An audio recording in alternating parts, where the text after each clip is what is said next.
Hello guys, நான் ரமணி. இந்த மாம்பழ சீசனில் மாம்பழத்தில் நிறைய ரெசிபி சாப்பிட்ருப்பீங்க. இந்த மாதிரி தேங்காய் மாம்பழ லட்டு சாப்பிட்ருக்கீங்களா? இல்லைன்னா உடனே சேவ் பண்ணிவிட்டு ட்ரை பண்ணுங்கள்.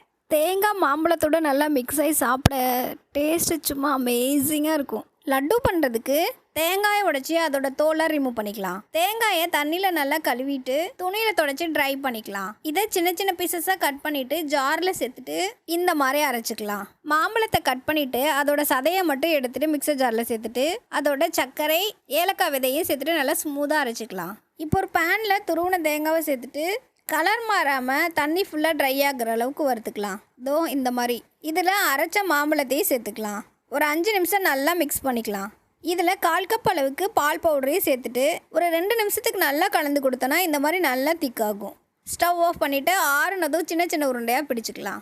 வறுத்த தேங்காய் கொஞ்சம் எடுத்து வச்சுருக்கேன். அதில் இந்த லட்டை சேர்த்து நல்லா டஸ்ட் பண்ணி எடுத்துக்கலாம். அவ்வளோதான், மேலே பிஸ்தாவையும் ஆட் பண்ணால் நல்லா சுவையான மாம்பழ லட்டு ரெடி. இது தேங்காய் லட்டா இல்லை மாம்பழ லட்டான்னு கன்ஃபியூஸ் ஆகிற அளவுக்கு டேஸ்ட் இருக்கும். இந்த மாம்பழ சீசனில் நீங்களும் இதை பண்ணி என்ஜாய் பண்ணுங்கள்.